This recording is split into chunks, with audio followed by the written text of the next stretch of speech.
Tem pergunta aí na plataforma, Christian? Tem. Então manda aí na tela. Vinícius Barbakov.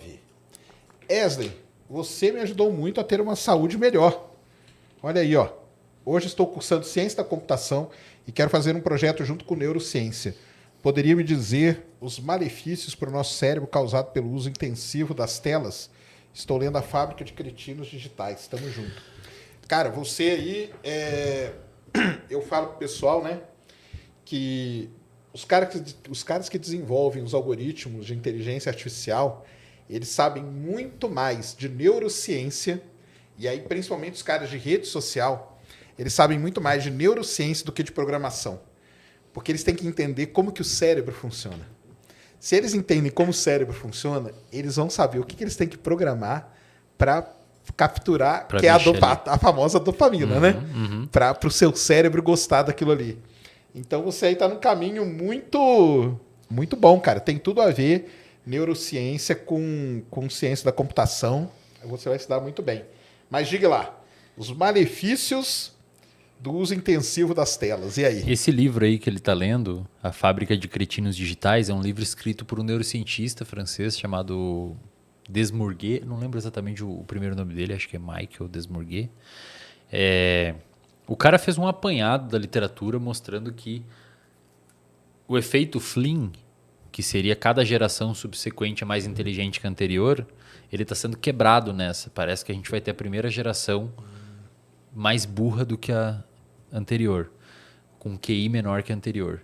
E aí ele argumenta que isso se dá devido ao uso excessivo de telas na primeira infância. Assim, a galera tem que ter uma noção... Mas isso não tem mais como quebrar, né? Não quebra, cara. Não tem, né? Talvez em... É um caminho sem volta, não é? Eu acho que a forma de usar... Ele até dá algumas dicas no livro. Entendi. Ele fala, cara, se você é pai, tenta mostrar para a criança que aquilo ali é uma ferramenta, não é um mundo que ela vive ali dentro. Porque a criança passa o dia inteiro naquilo. Tá no carro, tá na tela. Tá no sei onde, tá na tela. Tá almoçando, tá na tela. Então entende aquilo ali como uma ferramenta. Mas aí sabe por quê, cara? Vou te falar por quê. Você pega o seu filho, vou falar, eu tenho 2 filhos, vou te falar o que acontece. Você pega o seu filho, ele é lá novinho, aí você vai jantar. Aí ele começa a chorar. Aí você pega aqui, ó, e coloca um desenho para ele. Acabou, cara. Sim. Ele E outra coisa, esse é um deles. A segunda é que depois ele entra na última infância, terceira infância ou início da adolescência, os amiguinhos dele estão ali dentro. Exato. Aí você vai negar a interação social pro moleque? Exato. É foda, cara. É foda. É muito complicado. É um negócio complicado. Acho que por isso que a importância desse tipo de pesquisa que está sendo realizada. Mas você acha que isso torna a pessoa mais burra? Assim, não é que torna mais Porque burra. ela não está tendo acesso a muito mais informação, por exemplo, do que eu tive. Tá tendo, é que existe um Nós problema. tivemos. Existe um problema. Sim, é uma faca de 2 gumes. Acho que depende Imagina, mais... na minha época, cara, eu tinha que esperar sair a Barça Sim. no ano seguinte. Para ter Só aquilo. que a notícia que estava ali era de 2 anos atrás. Olha que doideira isso. Mas aí que tá, mas a Barça você lia ela inteira, porque era só o que tinha para ler. Então, mas era tudo atrasado. Mas aí hoje Mas como que eu era mais inteligente? Não era, ué. Não mas é que a questão dele era basicamente assim, a questão que ele argumenta é que o excesso de informação faz a pessoa não ler nada de informação. Então viram leitores de título. Você já vai direto no que você quer. E Headline só. Exato. Antes e aí de não você aprofunda. pesquisar, você tinha que ler várias coisas até chegar no ponto. Então, nisso, você já ia aprendendo algo. Exato. Aí você não aprofunda, você não disseca, você não vê ao fundo. É mais ou menos essa a ideia dele. A ideia dele é que, devido ao excesso de informação, a gente não está conseguindo selecionar as ideais e se aprofundar nelas. Então é aquela pessoa que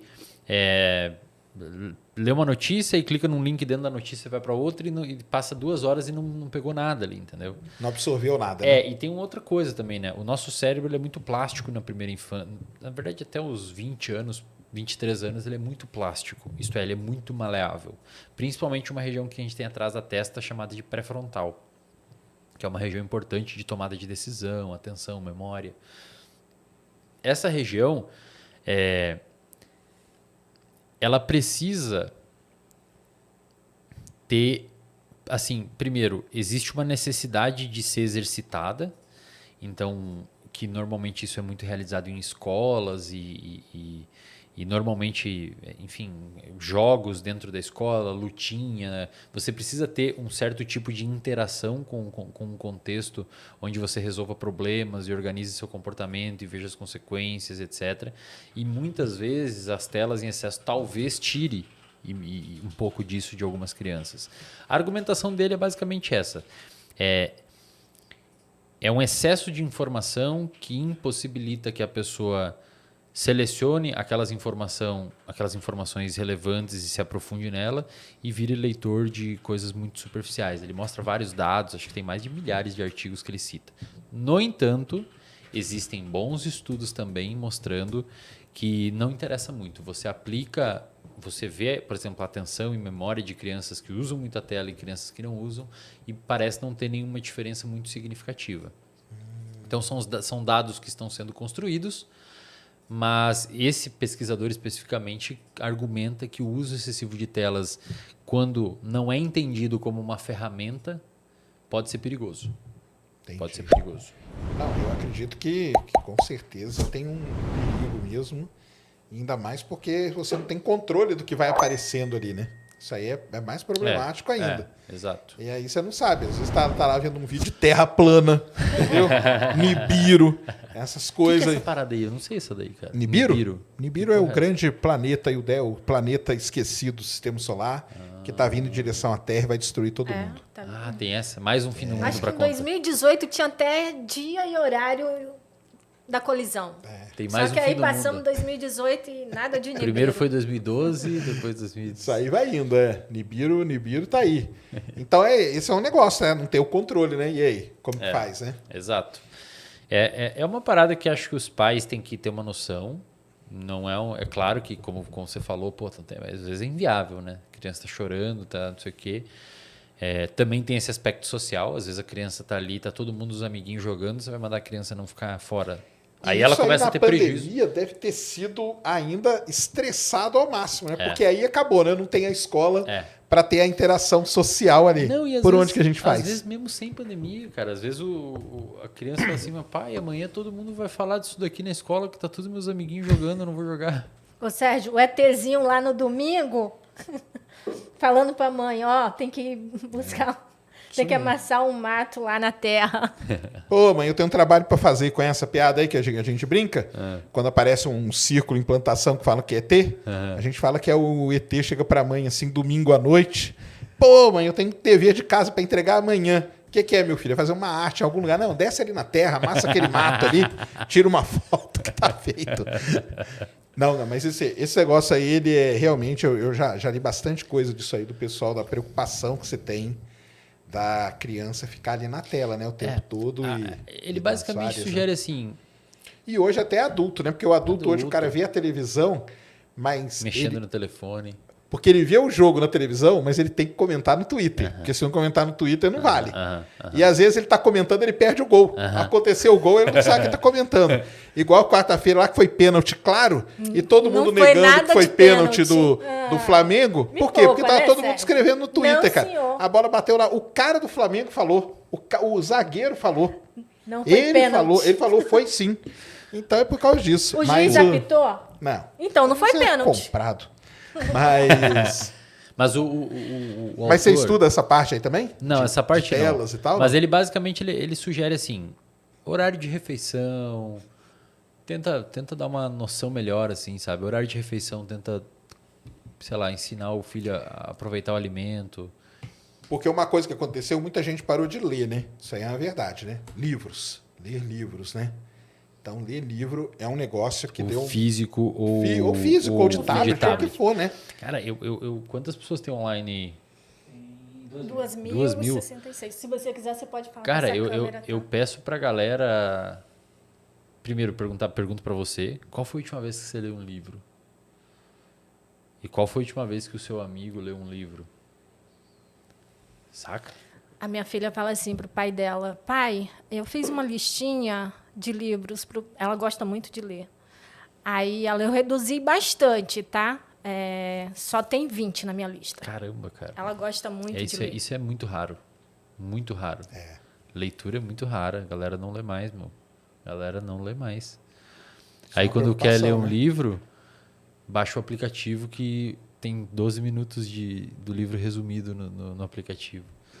Para não ler o livro. E isso é complicado, cara, porque o seu cérebro vai se moldando frente a isso. Ele começa a ficar mais relaxado, depois você precisa fazer uma coisa que envolva um esforço maior, você não consegue.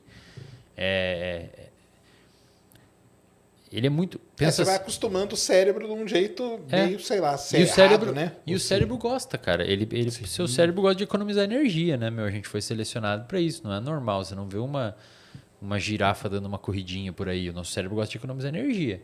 E com questões intelectuais também. Mas com essa questão de ler, teve um comentário aqui, eu leio um monte de comentários no Facebook, mas isso é verdade, a pessoa ela não gosta de ler, mas ela pega uma postagem que tem milhares de comentários, ela lê todos os Mas comentários. sabe por que ela lê todos os comentários? Porque esse comportamento de ler todos os comentários está sendo reforçado por alguma coisa. É o reinforcement learning. Ele tá. Ou ele comenta também e alguém curte, ou ele saber o que está sendo comentado é importante para conversar com o grupo social dele. Tem uma função. Todo comportamento. Anotem isso e nunca mais esqueçam quem está assistindo. Todo comportamento que a gente emite tem uma função, tem uma consequência que mantém ele. Todo. A gente não se comporta sem. Se eu vou abrir essa garrafa e bebo água, eu continuo bebendo água depois porque saciou minha sede. Todo comportamento tem uma consequência que mantém ou extingue ele. Se a pessoa não gosta de ler livro, mas gosta de ler comentário, significa que o livro não produz uma consequência satisfatória nele. Aí fica para quem escreve o livro colocar um reinforcement learning ali, alguma recompensa. Ou A a pessoa dica. que não gosta de ler começa a conviver mais com pessoas que leem. Sim. Porque aí vai ser importante ela saber do livro para comentar com os amigos. Porque todo mundo lê o livro e ela não.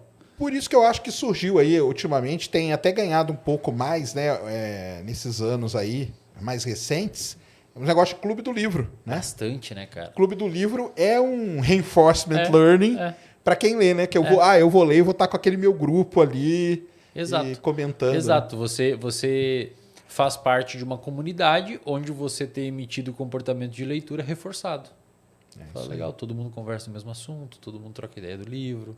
Você dá uma sacada boa e os caras falam, pô, que legal isso daí. É isso mesmo. Exatamente. Legal.